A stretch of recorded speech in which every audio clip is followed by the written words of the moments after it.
Guess what? बच्चों को ढूंढने वाला पुलिस वाला अपने घर में भूतों से घिरा हुआ है। वो कैसे हो दोस्तों? और हाँ, मैं वापस आ गई सिने यात्रा पर। ओके गाइस, मैं सच बता रही हूँ, इस फिल्म ने मुझे सीरियसली शेक कर दिया है। बारामूला ये सिर्फ एक मूवी नहीं है, ये कश्मीर की एक इंटेंस गोस्ट स्टोरी है जो आपको रात को नींद नहीं आने देगी। I promise. देखिए, मैं जानती हूँ कि आपने बहुत सारे सुपरनैचुरल थ्रिलर देखे होंगे, पर ये वाली फिल्म पॉलिटिक्स और हॉरर को ऐसे मिक्स करती है कि आपका दिमाग कहेगा वेट व्हाट। वंस अगेन कहानी शुरू होती है बारामूला में। एक छोटा बच्चा शोएब एक जादूगर के ट्रिक बॉक्स से गायब हो जाता है। बस एक बाल का टुकड़ा मिलता है। केस हैंडल करने आते हैं डीएसपी रिदवान सैयद यानी मानव कौल अपनी वाइफ गुलनार और बच्चों के साथ। उन्हें एक पुरानी क्रीपी कोठी मिलती है रहने को। और आप सोच भी नहीं सकते भाई, एक तरफ रिदवान लापता बच्चों को खोज रहा है जो अब एक एक करके गायब हो रहे हैं। दूसरी तरफ गुलनार और बच्चे उस पुराने घर में शैडोज और अजीब आवाजें सुनने लगते हैं।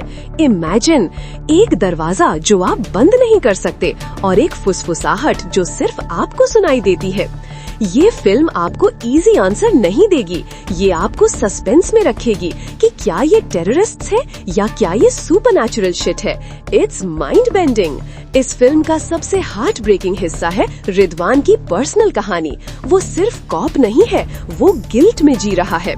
सालों पहले एक ऑपरेशन में गलती से एक बच्चे की जान चली गई थी और उसकी अपनी बेटी नूरी ने ये सब देखा था। इसी वजह से वो फैमिली से दूर हो गया। और जब उसकी अपनी बेटी नूरी भी गायब हो जाती है तो रिदवान को लगता है कि ये बाहर की दुनिया का काम है, पर गुलनार को पता है कि मामला घर की दीवारों के अंदर का है। ये इमोशनल कॉन्फ्लिक्ट आपको रुला देगा। Okay, time for the most shocking reveal. मैं स्पॉइलर नहीं दूंगी, पर यहाँ पर दो सच मिलते हैं। हमें पता चलता है कि ये हॉन्टेड हाउस असल में कश्मीरी पंडितों के एक परिवार का था। पता है, ये आत्माएं वहाँ बदला लेने के लिए नहीं थीं, ये गायब हुए बच्चों को मिलिटेंट ट्रेनिंग के लिए भेजे जाने से बचाने के लिए वहाँ थीं। बारामूला हमें दिखाती है कि ट्रॉमा और जस्टिस मरने के बाद भी जिंदा रहते हैं। जब गुलनार उस पंडित परिवार की माँ की पोजेस्ड होती है और अपने बच्चों को बचाती है, वो सीन इमोशनल रोलर कोस्टर है। तो सिने यात्रा का फाइनल वर्डिक्ट क्या है?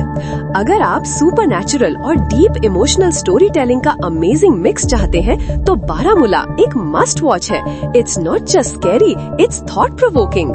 मैं इस फिल्म को देती हूँ 5 में से 4 स्टार्स। लुक, अगर आपको मेरे साथ बैठकर डीप एनालिसिस और जेन्युइन रिव्यूज पसंद है तो आप सिने यात्रा के फैमिली मेंबर हो। Let's be friends. नीचे सब्सक्राइब का बटन है, उसे दबाओ और इस फिल्मी सफर में मेरे साथ चलो।